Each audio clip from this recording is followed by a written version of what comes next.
बहुत समय पहले की बात है। रामगढ़ नाम का एक बहुत ही सुंदर गांव हुआ करता था। उस गांव में एक औरत रहती थी जो बहुत ज्यादा कंजूस थी। अब हमारे दोनों बेटे बड़े हो गए और कमाने भी लगे, क्यों ना अजय की शादी करा दी जाए। फिर उसके बाद विजय की शादी भी तो करानी है। आप भी कमाल करते हो।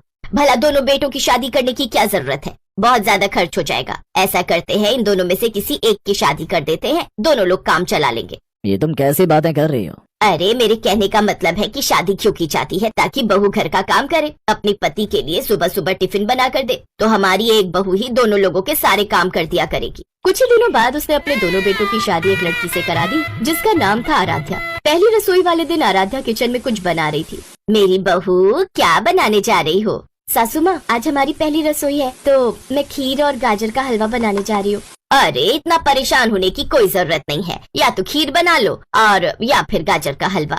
ये तो और भी अच्छी बात है सासू माँ, मेहनत कम करनी पड़ेगी।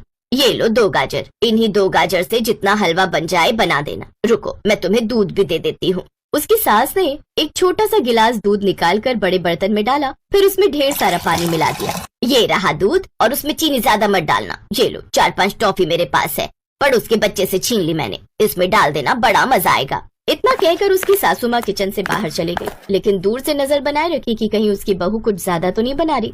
मेरी सास तो बहुत ज्यादा ही कंजूस है। चलो मेरे लिए तो अच्छी बात है ना, इसी बहाने हमें बहुत कम खाना बनाना पड़ेगा। किसी तरह आराध्या ने गाजर का हलवा बनाया और पूरे परिवार को परोस दिया। सभी खाने की टेबल पर थे। विजय, ये सब माँ की करामात है। गाजर का हलवा तो तुमने बहुत अच्छा बनाया है। इसमें दूध कम था, चीनी कम थी, फिर भी इतना गजब बना है। ये कैसे किया तुम दोनों ने?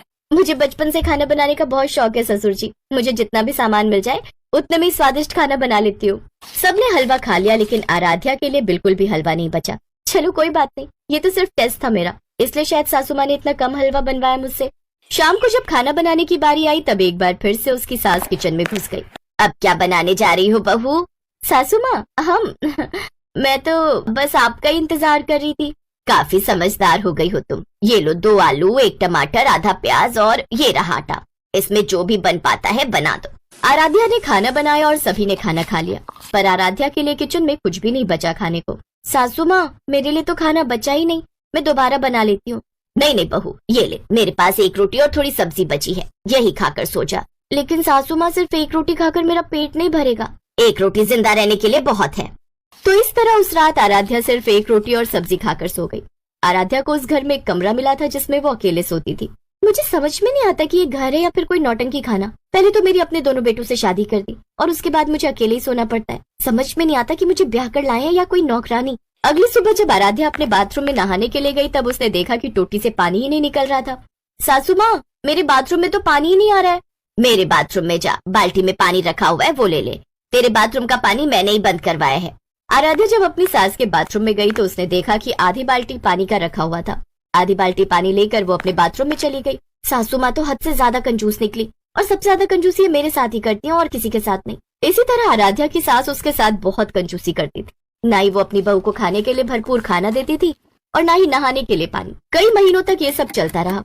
विजय, आज हम दोनों को पार्टी में जाना है। सब हमारी पत्नी से मिलना चाहते हैं। अजय और विजय ने आराध्या को बुलाया। खाना भरपूर मात्रा में न मिलने की वजह से वो बहुत कमजोर और पतली हो चुकी थी। आराध्या, जल्दी से तैयार हो जाओ, हमें पार्टी में चलना है। थोड़ी देर बाद आराध्या तैयार होकर आ गई।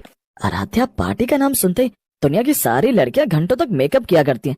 तुमने तो सिर्फ कपड़े बदल लिए, मेकअप किया ही नहीं। क्या बताऊं मैं आपको, सासू माँ ने मेकअप के नाम पर एक छोटा सा पाउडर दे दिया है, बस वही लगा लिया मैंने। माँ तो अब मेकअप में भी कंजूसी करने लगी। खैर, माँ से तो हम कुछ कह नहीं सकते, तुम चलो हमारे साथ।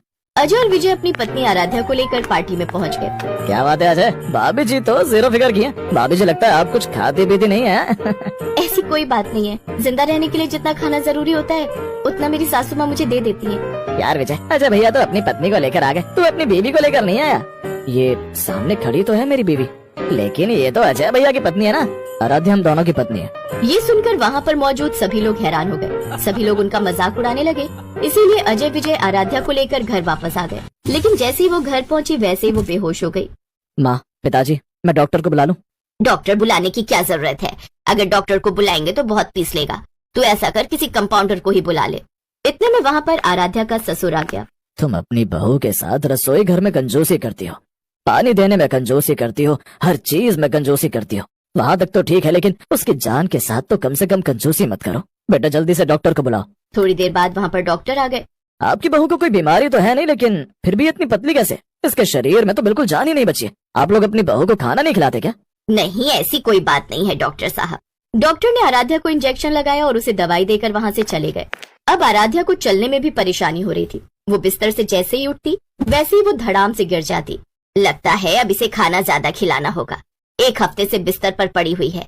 तब से ना ही मेरे बेटों को टाइम पर टिफिन मिल पाता है, ना ही हमें टाइम पर चाय मिल पाती है। आराध्या की वजह से घर का सारा काम रुक गया था, इसलिए उसकी सास ने अपने हाथों से आराध्या को जूस और खाना खिलाना शुरू किया। 15 दिन तक भरपूर मात्रा में खाना और जूस पीने से वो पूरी तरीके से स्वस्थ हो गई। बहू, आज के बाद रसोई में मैं तेरे साथ कोई भी कंजूसी नहीं करूंगी, क्योंकि अगर तुझे कुछ हो जाता तो दुनिया मुझे ही ताने मारती। इतने में वहाँ पर अजय विजय के दोस्त कुछ पुलिस वालों के साथ आ गए।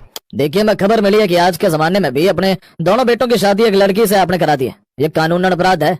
अजय विजय सारी बात समझ गए। इंस्पेक्टर साहब, सब मेरी ही गलती है। मैंने सोचा दोनों बेटों की शादी करने की क्या जरूरत है, खर्चा डबल होगा। जब सारा काम एक बहू ही कर सकती है तो 2 बहू लाने की क्या जरूरत। बहू सिर्फ काम करने के लिए नहीं होती। जब आप ब्याह कर इस घर में आई होंगी तो क्या आप सिर्फ काम करने के लिए आई थी? अगर सिर्फ काम करने के लिए आप आई होती तो आपके दोनों बेटे नहीं होते।